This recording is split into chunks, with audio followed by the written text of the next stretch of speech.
it is not a justification to deny media access and access to media to the presence of Parliament. And therefore, I want to ask your Office and Parliamentary Service Commission to resist the temptation to give out unconstitutional orders of denying access of media, because Kenyans need to know what we are doing. Mr. Speaker, I've used an example of 1932, when there were allegations that there was a letter that was being sent to the House of Congress and Senate that had poison. The Congress decided to close the House and run away. In the subsequent elections, the entire congressmen were voted out. But the Senate of the Republic of United States of America remained true to its cause and addressed the remember. And that is why we have distinguished ourselves, Mr. Speaker, as the upper house. Mr. Speaker, there are many issues that young people have raised. Issue of corruption, issue of governance, both at national and county governments, Mr. Speaker. Issue of lack of opportunities. Issue of nepotism, Mr. Speaker. Issue of not being listened to, Mr. Speaker. There are many challenges, and I want to assure the Gen Z and any other Kenyan, Mr. Speaker, Parliament is a public place. If there were proper organization, they would have accessed Parliament. Many Kenyans access Parliament. I want to put this straight, Mr. Speaker. Under Article 126, 1 of the Constitution of Kenya, Mr. Speaker, Parliament can sit anywhere. And I want to call upon the Gen Z and any other Kenyan can sit in Uhuru Park. Parliament can sit in Migori. That is why we have Senate machinery, Mr. Speaker. The Constitution gives us as a Parliament to sit even in Garissa, in Mandera, even in your county, Mr. Speaker, and listen to the Kenyans. And I'm happy as we talk this, Mr. Speaker, on the Senate machinery, we are doing it in Busia. We have done it in Makueni. We did it in Turkana. We have done it in Uasin Gishu, Mr. Speaker. Kenyans should know that Parliament is ready to listen to them. Under Article 126 of the Constitution, Parliament can sit anywhere within the border. Even if they want us to sit in KICC, we can sit there, Mr. Speaker, and listen to Kenyans, and especially the Gen Z, Mr. Speaker. Number 3, Mr. Speaker, from the onset, I want to send my deepest condolences, Mr. Speaker, from my family, from myself and the great people of Nandi County, to many Kenyans who have lost their lives, unfortunately, and wish quick recovery to many Kenyans who, as both, Mr. Speaker, have endured injuries during this, Mr. Speaker. And therefore, Mr. Speaker, even when we exercise Article 37, Mr. Speaker, the law is that it must be peaceful and unarmed. On the first few days when the young people came out, Mr. Speaker, the protests were largely peaceful. It was later, Mr. Speaker, infiltrated by the criminals, Mr. Speaker. I've seen incidences where the security officers have been injured. You remember the inspector of the police that lost both hands, Mr. Speaker? We have a number of police officers who they have injured and some have lost their lives, as well as the protesters, Mr. Speaker. I want to ask, even as you protest under Article 37, Mr. Speaker, which is your right, peacefully and unarmed, let us resist the temptation of allowing goons and criminals to infiltrate, Mr. Speaker. And I want to challenge the DCI and other security agencies, Mr. Speaker.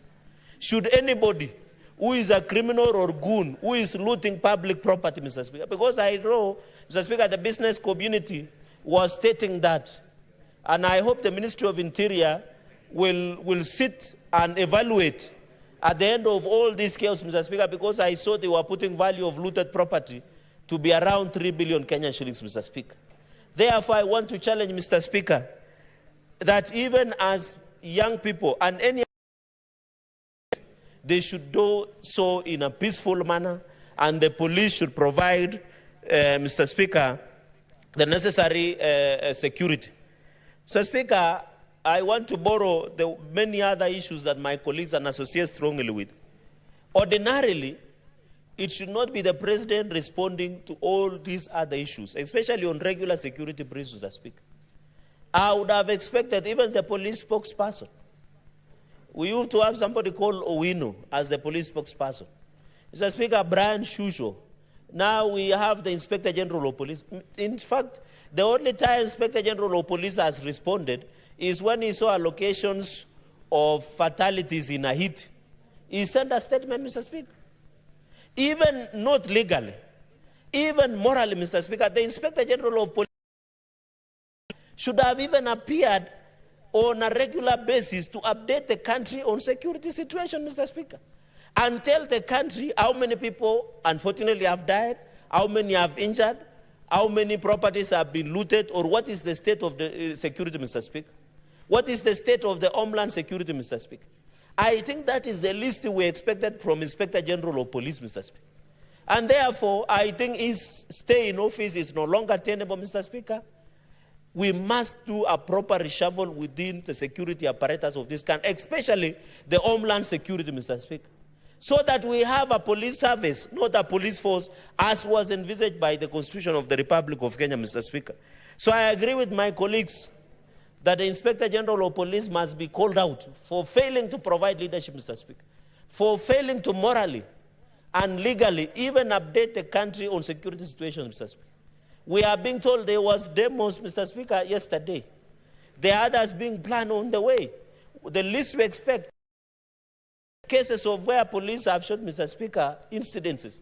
It should be briefing the country at what circumstances that the police shoot some of the protesters, and are they working together with independent policing oversight authority? I pour, Mr. Speaker. Number 3, Mr. Speaker, is on corruption.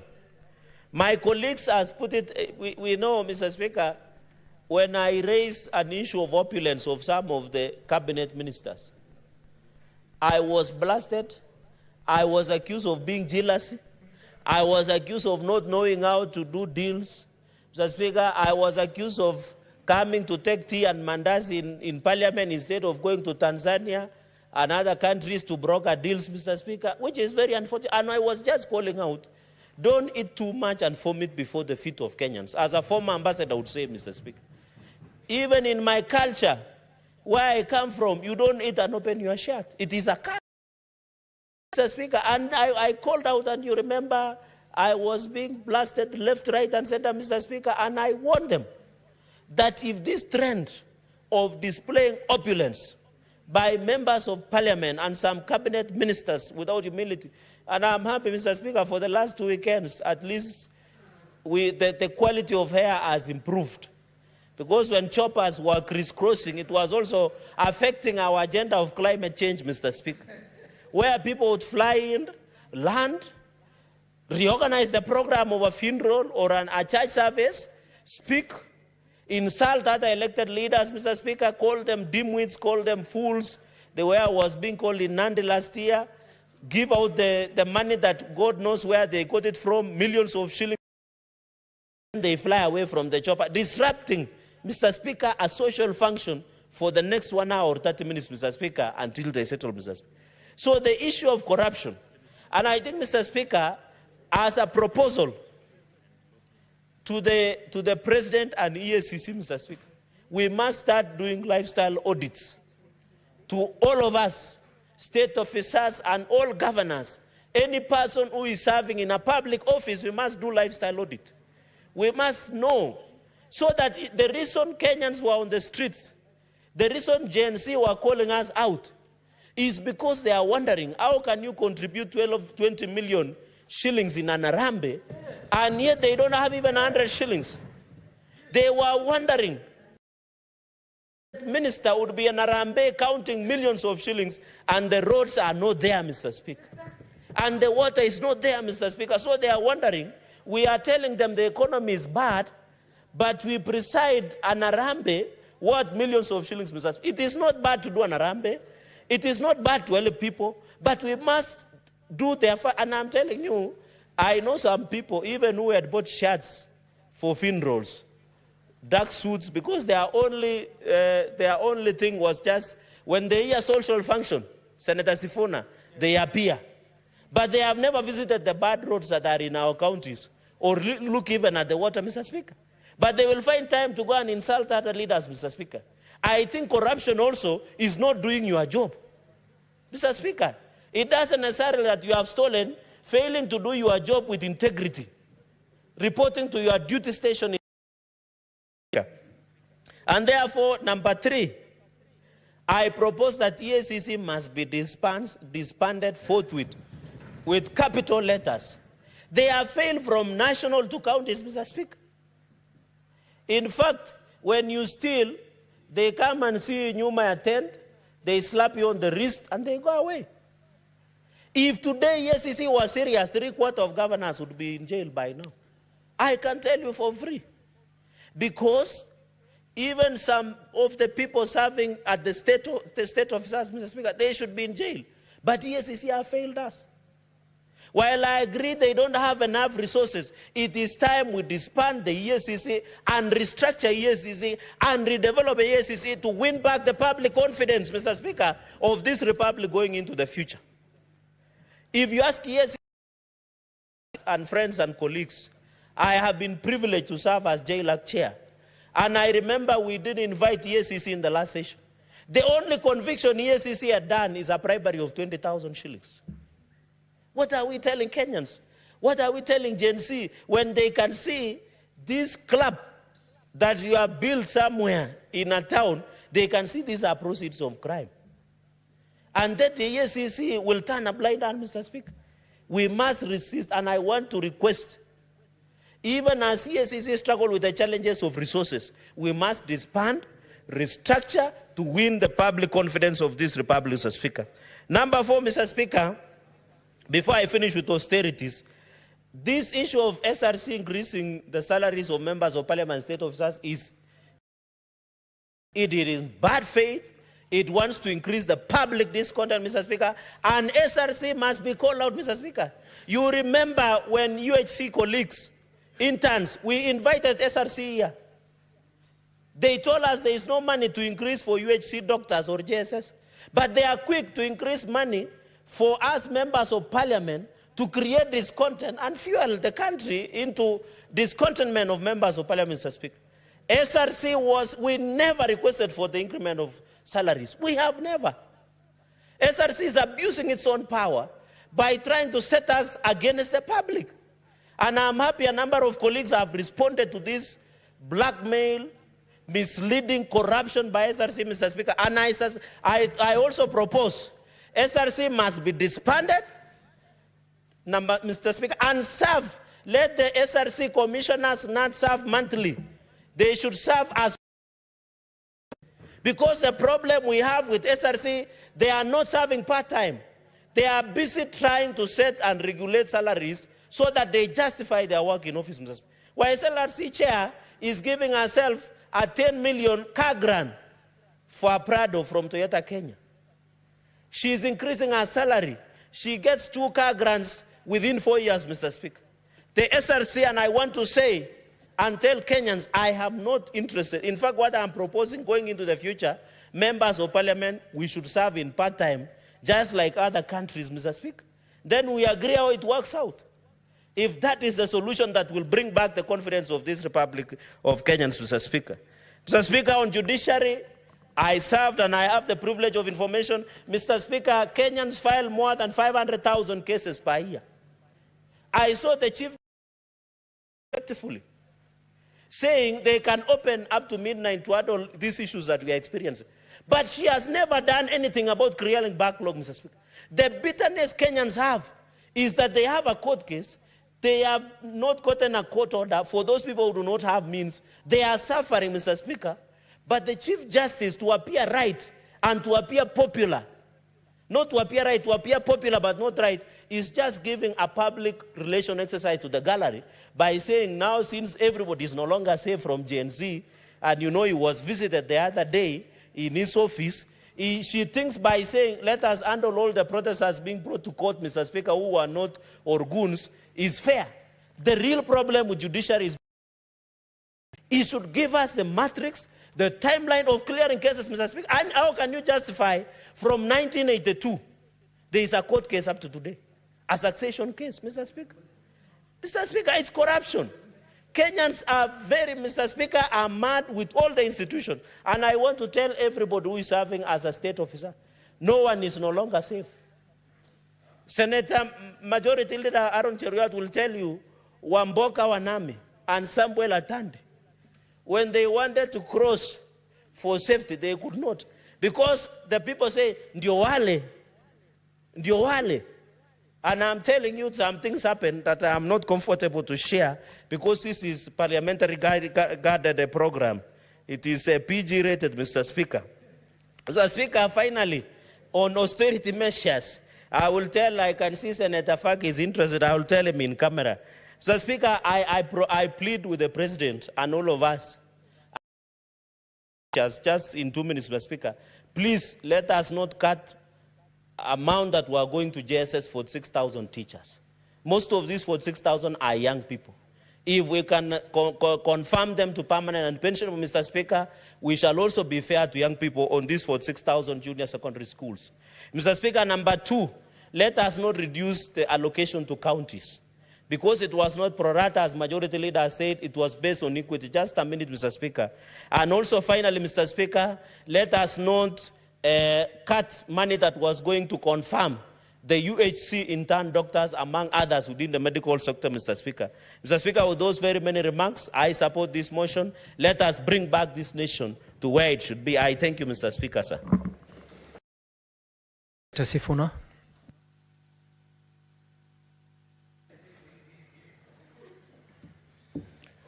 Yeah, thank you very much, Honourable Chair.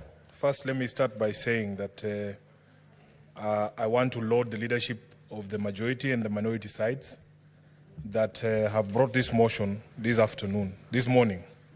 And to just say to the Honourable Senator Aaron Cheruiyot that you will struggle, my brother, to make a better speech than what you've made this morning.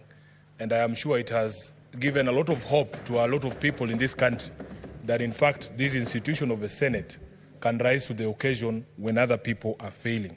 They say that with great power comes great responsibility. And I don't think that in this House there was somebody with a greater responsibility, leader, to set the tone for the discussion that we want to have this particular morning. I think I hear what Kenyans are saying. They want to see from the leadership of this country contrition. They want to see remorse. They want to see us taking responsibility for everything that has happened, that has led us to this particular moment.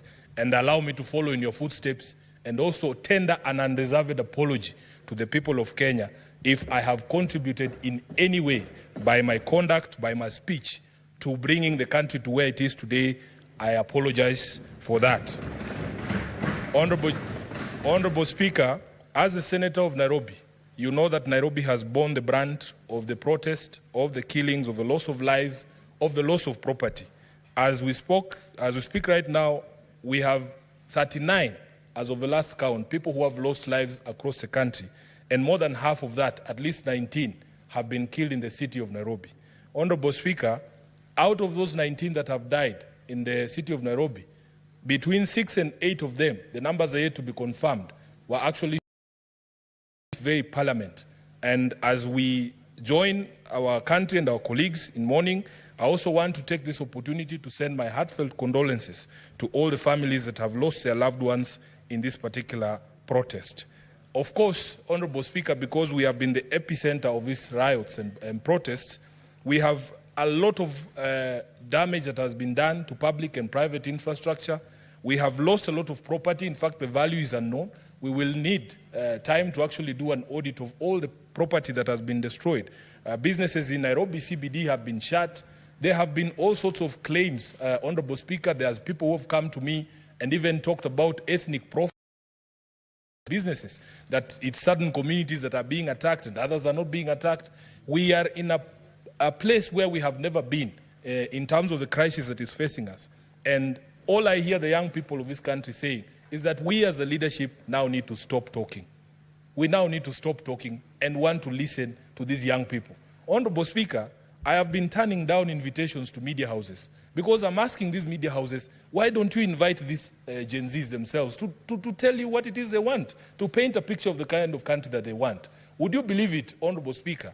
The many Gen Zs who are being invited to these TV shows are afraid that they will not leave that TV station and get home because they are afraid of being arrested or detained outside those TV stations.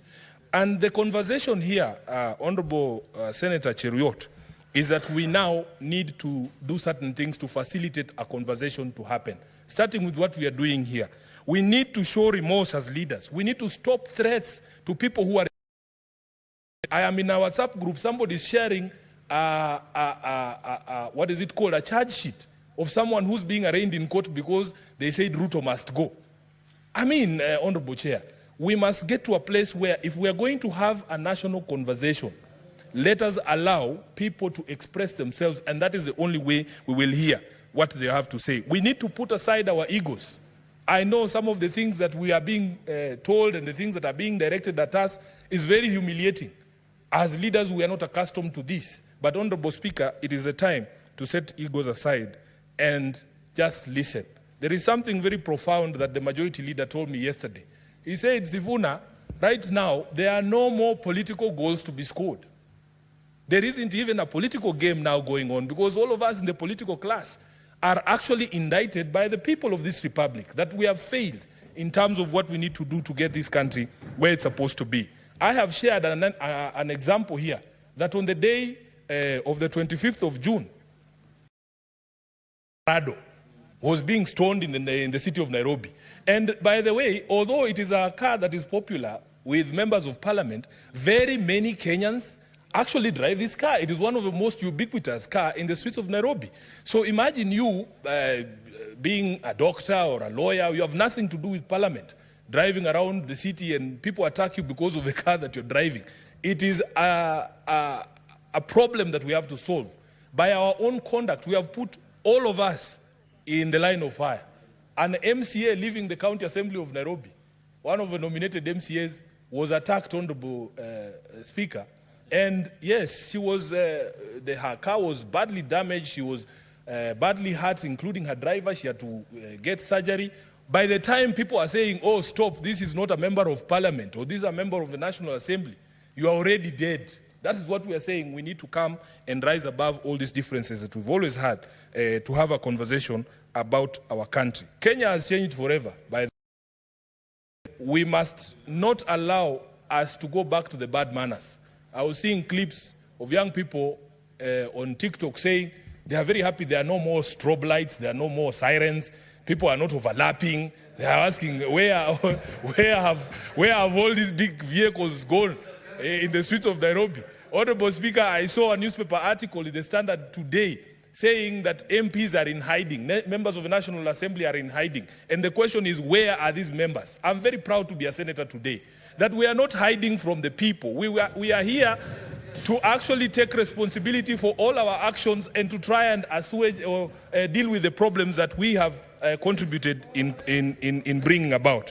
So, Honorable Speaker, there are things, in my view, that we can do. And this moment does not call for us to tell the young people what to do.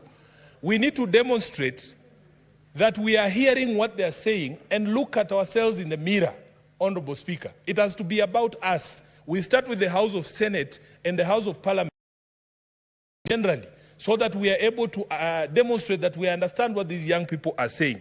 So in my presentation, Honorable Speaker, I will be proposing that we don't tell anybody else other than ourselves what we are going to do going forward to try and help this country to move from the quagmire that it finds itself in. And there are very low-hanging fruits.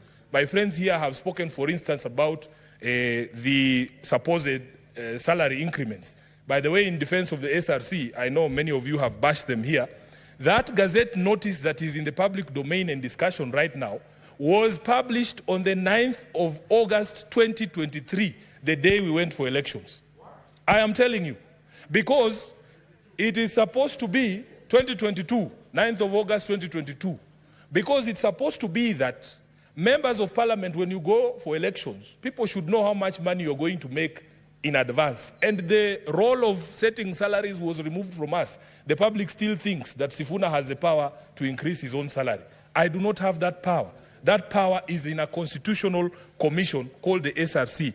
Honorable Speaker, what we need to do, and I'm very happy my colleagues who have gone before me have said it, in all honesty, nobody asked for that increment. Nobody that I know. Personally, I never asked for that increment of 14,000 shillings.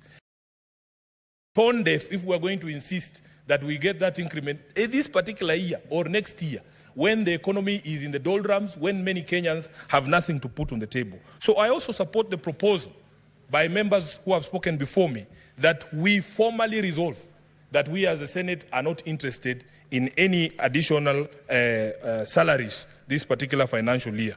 Number two, Honorable Speaker, we need to relook at our budgets in this House, and see where we can make major concessions and cuts for members of the public to feel that we are actually lessening the burden and not increasing the burden. And I want to give a personal example, and you'll forgive me if I'm giving out house secrets.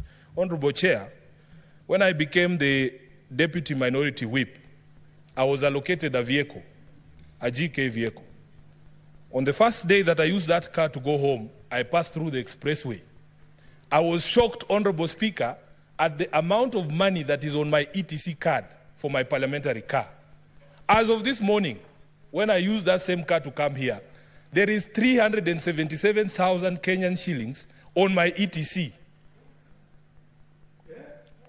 There is 377,000 Kenyan ETC of the vehicle that have been given by Parliament.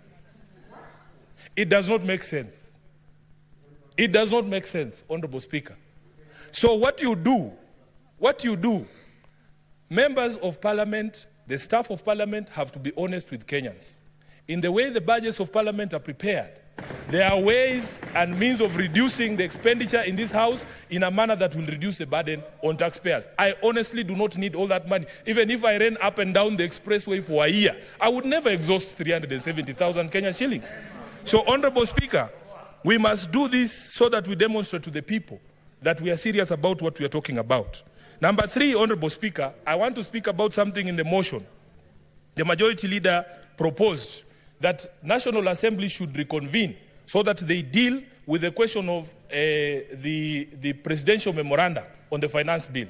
Mr. Speaker, just as a constitutional lawyer, we in the opposition or in the minority have a different take on how this finance bill should be dealt with.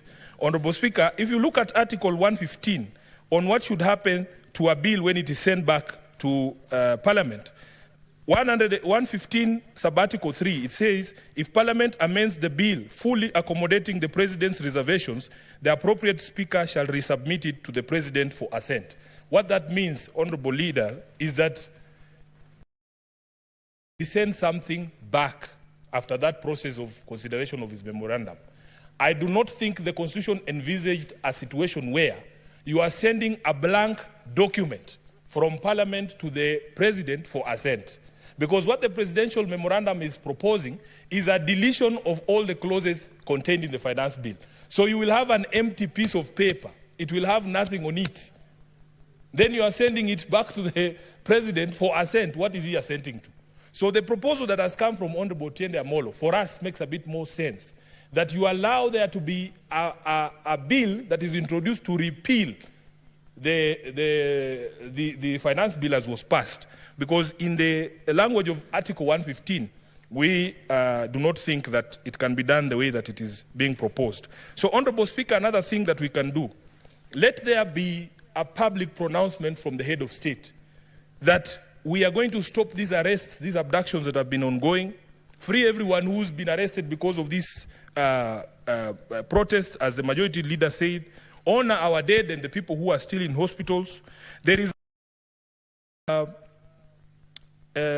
opulence and corruption and the corrupting influence of money in politics. Honorable Majority Leader, when you spoke about that, I was very happy because we have to have a conversation. I was at a conference at one place and somebody was saying how it has become expensive to join politics. And I said it is actually used as a scare tactic to scare away people from political participation. If a young man hears that for you to become the Senator of Nairobi, you need 70 million shillings or 100 million shillings, where do you think that person will never participate in elections? Where are we supposed to get this money? We want the young people to understand that they have demonstrated to this country that you in fact do not need the sort of resources that we are told you need for you to become a political player. Honorable Speaker, there's this question of a ban on harambes. As a lawyer, I am aware there is already legislation that tries to limit participation of political players in harambes, but is limited to the last few months. I think it's, is it 6 months or 9 months to the election? What we should be doing, we should be saying, because now it has become culture that immediately after elections anyway, after you are sworn in, your opponent is already on the ground saying Sifuna must go. So why don't we just extend the period and say, throughout the term of parliament, members of parliament should not be allowed to participate in these harambes and demonstrate the sort of opulence that we have seen. The majority leader and Honorable Khalwale has spoken about a rigged economy, and that is something that has touched my heart. Those of us who are born where we were born, Honorable Speaker, many of our young people, including myself, have always wondered how is it possible that people who we know had lesser grades, had far inferior grades in school. We were better than them at everything. They are making progress at a faster rate just because of their second name. We are just there languishing. People have 6 degrees, have never gotten an opportunity. People go for interview after interview. The moment somebody sees your name is Watenya or Sifuna, your CV is put aside. Wanasema letter ya huyu. It is very embarrassing, Honorable Majority Leader, that sometimes an entire institution from top to bottom has members of only one office. I think these are the things that are going to make our people extremely mad every time these matters are brought about. So if you don't address these matters, Honorable Speaker, we are not going to be able to deal with the problem. We have seen young people, especially when it comes to employment in public service. Honorable Speaker, you qualify as a teacher. You are waiting all your life to be employed as a teacher. Then you see leaders in public rallies, in funerals, handing and dishing out employment letters from TSC. And when you go to TSC, they tell you, oh, there is a system, everybody is logged in and see which criteria is used, and they eventually reach you. But you can see people dishing out letters from TSC, from KWS, from NYS, in harambes and in funerals, Honorable Speaker. I think, and even police, these are the things that we need to work on as a leadership so that we stop all this anger that you see. Let me go to another thing, Honorable Speaker. An angry people cannot be reasoned with. Right now, people are very angry. And this is why I'm trying to, explain to this House that we are not going to be prescriptive in how we deal with this issue. Honorable Speaker, that we can demonstrate to the country that at least there is a place where a conversation can be had. Senate is the only House of Parliament that goes to the people. We don't fear the people. That's why we are still here. So if it is possible for us, even if it is going to Uhuru Park as somebody has suggested, we are ready to be insulted because at some point we deserve to be insulted. But at the very end of of those insults, I think we will be able to pick some few things.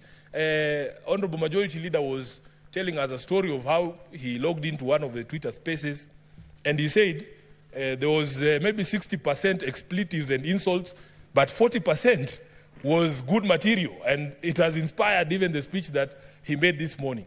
So let us put ourselves at the disposal of the people. We should be available to the people so that we deal with this. On debt, I agree with you, Honorable Majority Leader, that there has to be a public audit of all Kenya's debt so that we know what the truth about this is. On budget, we have explained, and I've given an example here of how we feel that sometimes our budgeting process is padded in such a way that it allows for budgeted corruption.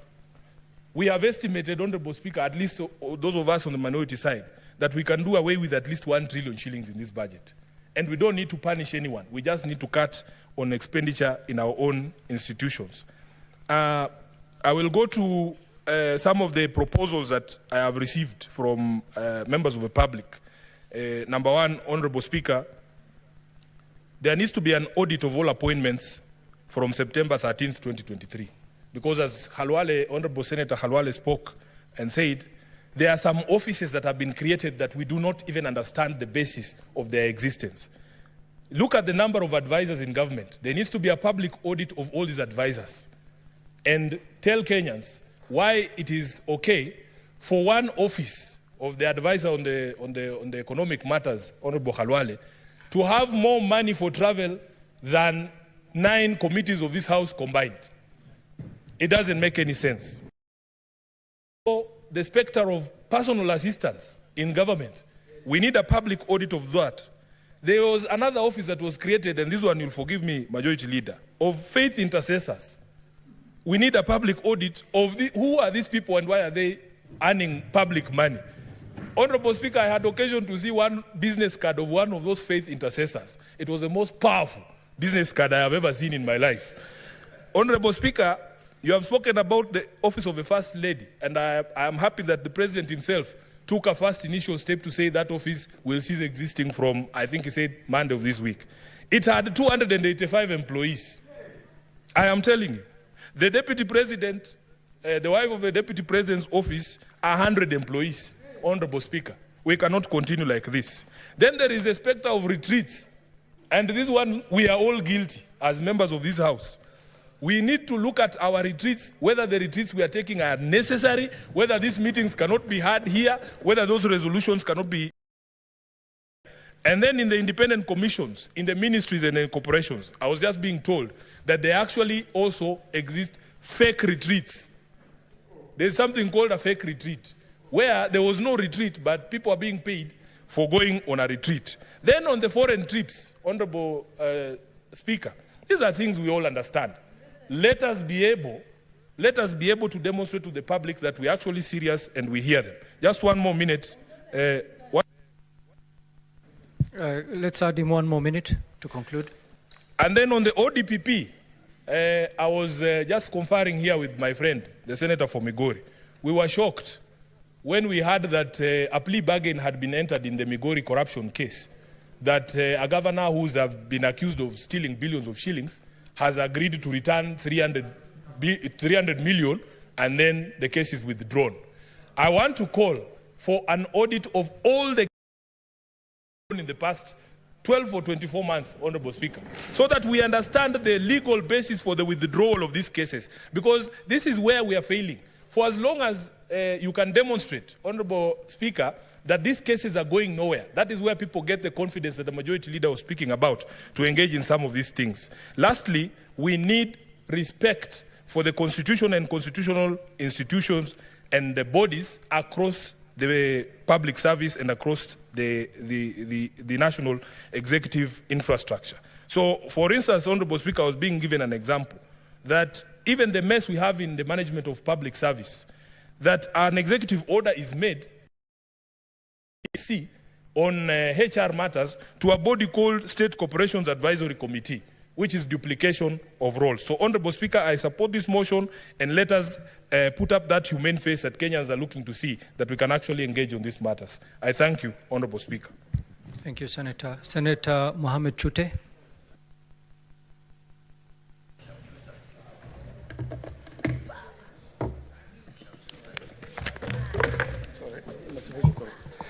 Thank you very much, Honorable Speaker.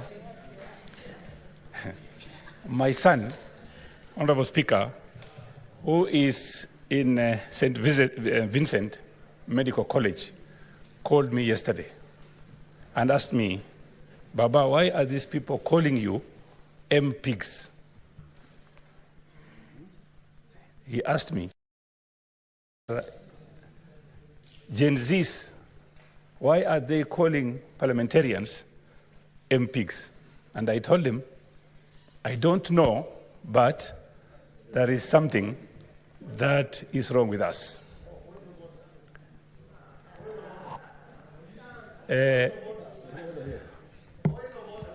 Honorable Speaker, in support of this motion, let me say a few things.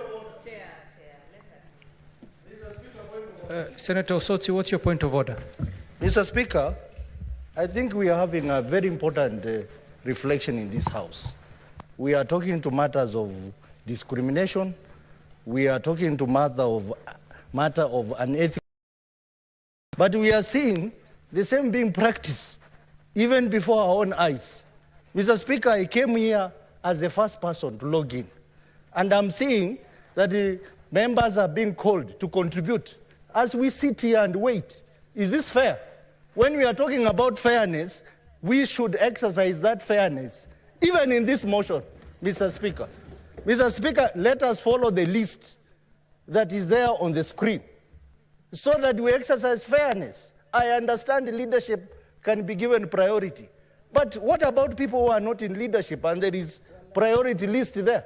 Let us follow the list, Mr. Speaker, so that we demonstrate to Kenyans that indeed we are talking about fairness. Just a moment, Senator Chute. Senator Osotsi, am I to understand that by calling Senator Mohammed Chute, the chair is not following the order of debate? Because the speaker just before Senator Chute was Senator Sifuna, and he's in the leadership. And every institution, the reason why Senator Cherargei was given an opportunity was because he was next in the list, and Senator Lelengwe, who is in leadership, was not on the list. And the order of this House is that if one speaker on this side speaks, I have to give an opportunity to speakers on the other side. Senator Osotsi. And I've actually had, you know very well that your colleague, Senator Beatrice Ogola, who is the next speaker, made a special request because she is traveling. The chair has to listen to such pleas from members from time to time so that we can accommodate for them. So there is no way, Senator Osotsi, you can stand on the floor of this House and accuse the chair of being unfair. Senator Osotsi, we agreed you're going to speak after Beatrice. On that side.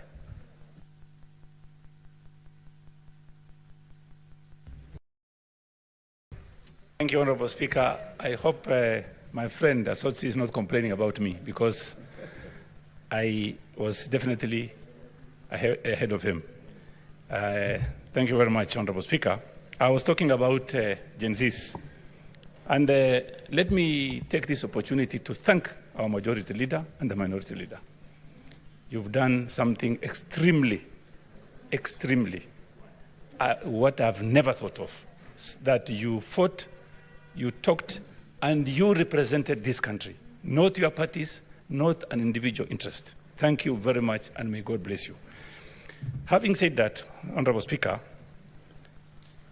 we have a problem, and the problem facing this country is huge. And Gen Zs are asking for a solution. They are not asking for discussion. What is a solution? Honorable Speaker, first of all, what is important is this.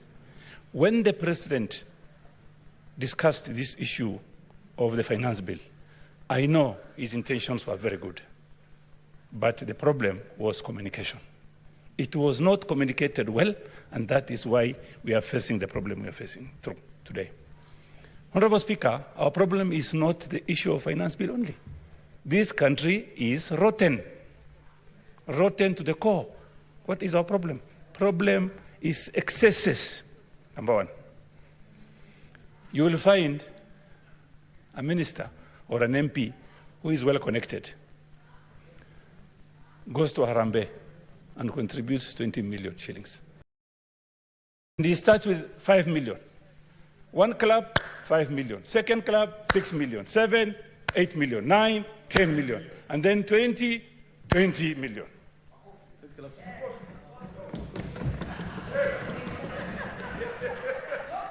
Honorable Speaker, if somebody from Marsabit calls me and says, hawa watu wametoa hiyo pesa wapi mzee? I told him, I don't know.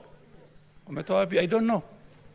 I saw a minister, CS, wearing a watch, inaitwa Hublot. I don't know if it's Hublo or Hublot. That one, I need to be corrected. Costing 3.2 million shillings. If you look at his belt, 500,000 shillings. His shoes, 680,000 shillings. The suit, almost 1.2 million. 6 million shillings.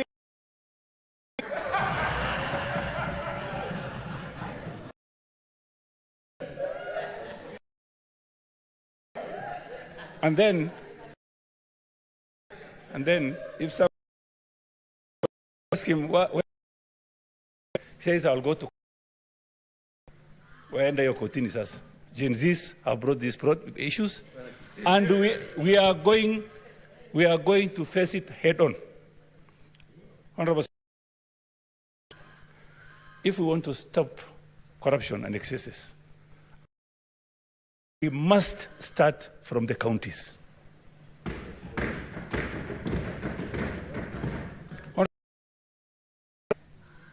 If you look at, I'm in the devolution committee, my chair is here, Chair Abbas, and some development projects counties are up to the tune of 6% only.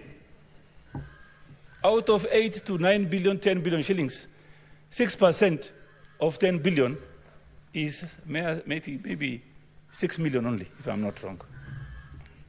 So, if we ask the Senate today to stop sending development funds to some counties, will I be wrong? No, because there is no development. There is none. Even, let us look at Kisii. It's a 6%. Nairobi, 6%. So, Honorable Speaker, let me thank the Gen Zs, other people or persons or groups who can join JCs to support this country or to help us solve this problem. I would really appreciate. Honorable Speaker, there is a democratic space that we are lacking in this country. And the laws of this country are very clear. Give people space to talk, to picket, to demonstrate, and to even give statements of what they need for themselves. This is a democratic country. Police brutality should stop. Reverend Njoya was beaten in front of this parliament, I don't know like what, in 1996, I think. And in 2024, the same thing is happening. When is this going to stop? The IG should resign. That is point number one. On corruption,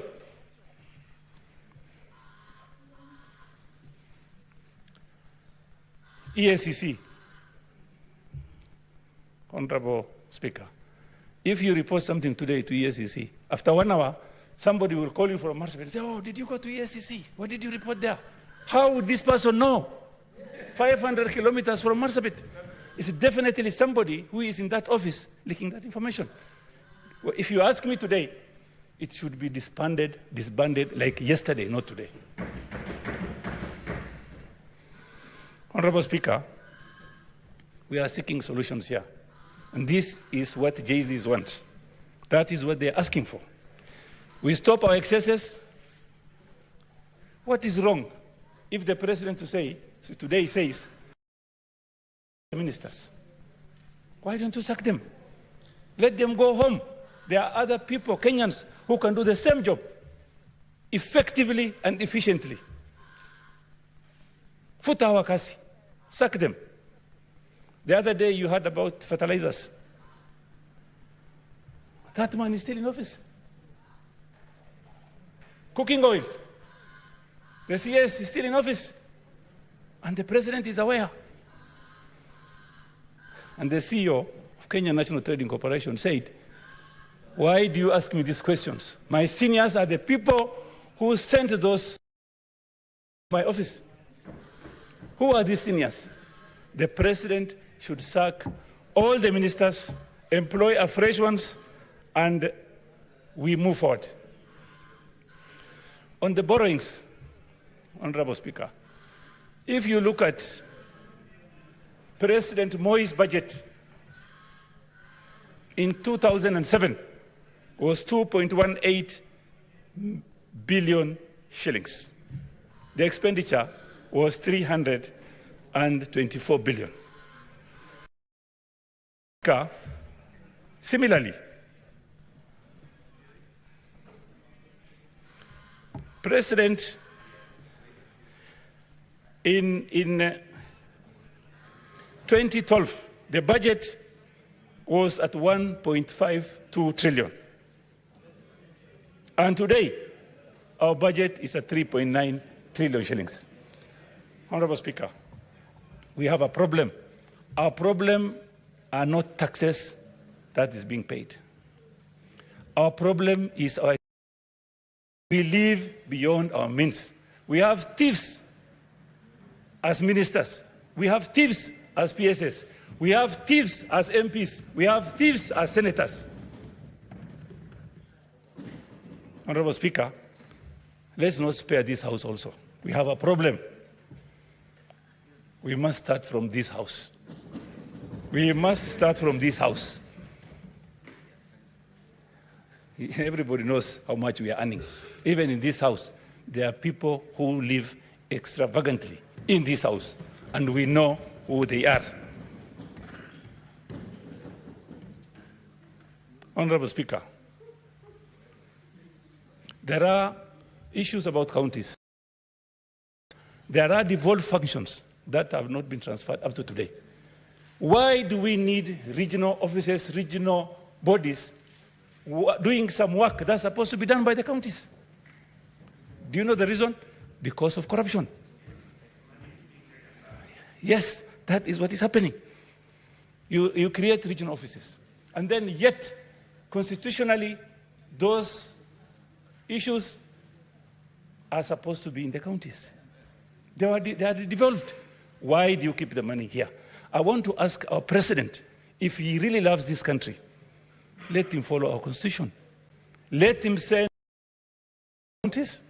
Even CDF money should go to the counties. This is not MP's business. It should go to the counties, managed by the counties. We have regional offices, even in Marsabit. We have regional offices in Isiolo. We have one operating from Garissa. So many offices. These are conduits of theft. Honorable Speaker, and I really appreciate what our majority leader has done today. He has opened the free space for us to talk. And you remember, our Deputy President said, there are some people who have eaten so much, they start vomiting on us. That is very true. Very, very true. I want to urge our President, this is the right time, the right opportunity for you. Don't wait for these young boys and girls to come and talk to you. I've asked for, please start by, first of all, sacking all the ministers. Futayote, PSS, regional offices, take it back to the counties. And the president should support the county government. And Honorable Speaker, the county government also should stop its excesses. What I would urge this House to do is to visit counties so that we the employment programs and the development programs. And then we come up with a law that will curtail theft in those counties. About 2 months ago, your Honorable Speaker, Governor for Marsabit was brought before EACC. And 2 months since then, they are bragging around Nairobi area saying, kwani EACC ko, what can be done to us? There is nothing that can be done. Oh, we are dying. We sit in his helicopter, we take photos with him. Who will touch us? I want to ask the president, please, don't dine. Don't sit with thieves. Fukuzawa, chase them away. When you are seen with the president, you think like now there is no case against you. There is a case against you. And I want to urge ODPP also to, in fact, it should be disbanded. There's nothing they are doing. Like I think Honorable Khalwale has said, they select who to prosecute, who to take to court, and who not to take to court, depending on which party you come from or where you come from. And that's very serious, Honorable Speaker. I want to today thank God, Jesus, for creating this space for us to talk what we want. Honorable Speaker, there is the issue of cooking oil, imported cooking oil. It is in almost 50 go-downs today, expiring, and the government has lost over 17 billion shillings. And those people are still in the office because they are politically correct. I want to urge the president, please, even if somebody is politically correct, you are trying to help a certain region, please stop doing that. Do your work, sack all of them. Because, Honorable Speaker,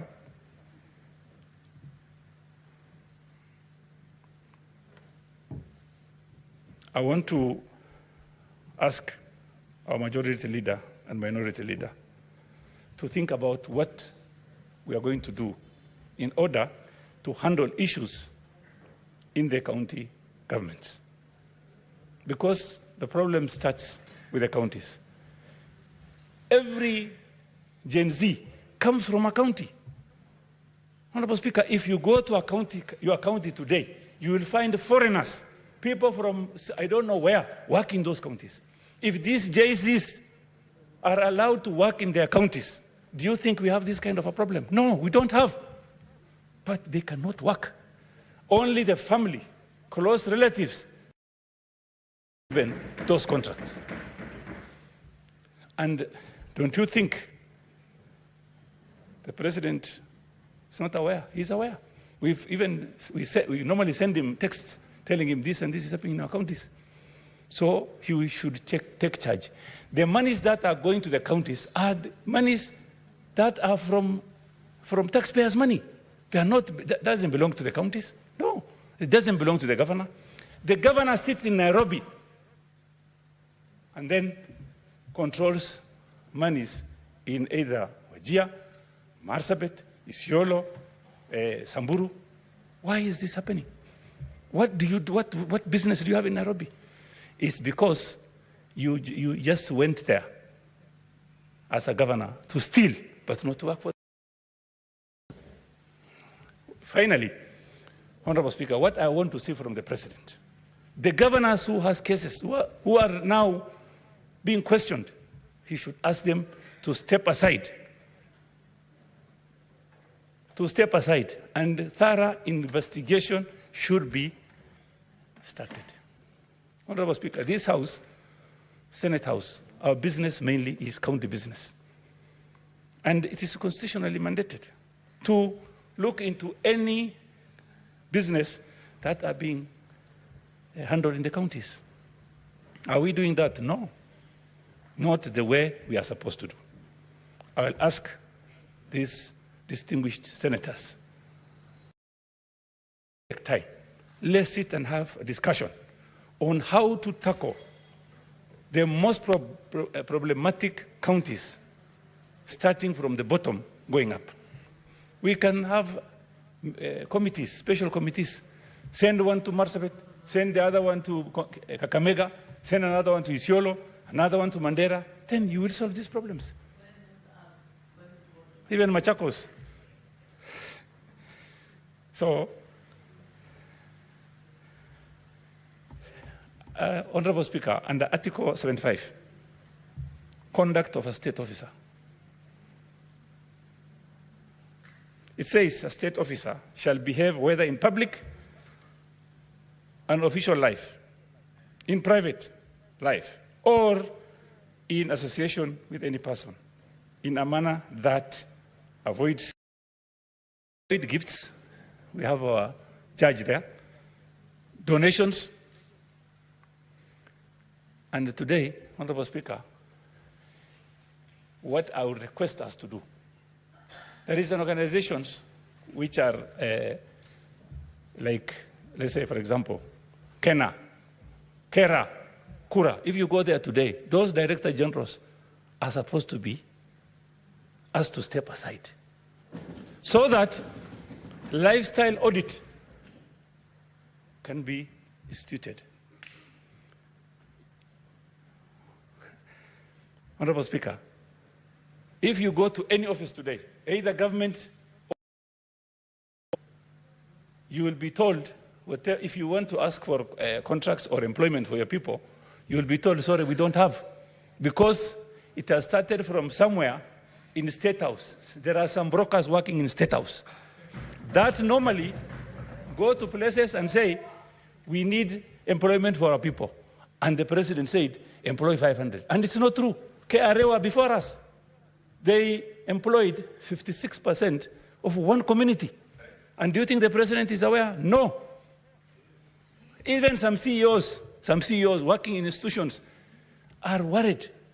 They are being forced to do things that they are not supposed to do. And this man has been sent by so-and-so, you must do this, you must buy this, you must sell this. They have a problem. And the only person who can solve this problem is for the president to do a memo to all CEOs and director generals to tell them, listen, don't listen to anybody who uses my name. He must have a memo and publicized. We need to see that memo also, that the president has 1 minute only, please. 1 minute. I want to finalize. I want to conclude. We're running out of time. 1 minute. So, if we have that kind of a memo, I'm sure these thieves will stop stealing from our people.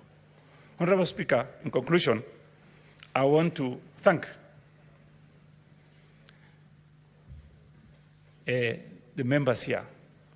Last week, Wednesday, we almost went on adjournment. And I want to thank the 19 senators who said we should not go, including myself. And today, our majority leader has seen the fruit of us saying no. And I want to thank both the leader of majority and minority for bringing this issue today before the public, before the people of Kenya, and before the Senate. Thank you very much. God bless you. Thank you, Senator. Senator Beatrice Ogola. Thank you. 88.2 FM. More radio. 88.2 FM. We are in charge. More radio. 88.2 FM. We are in charge. More radio.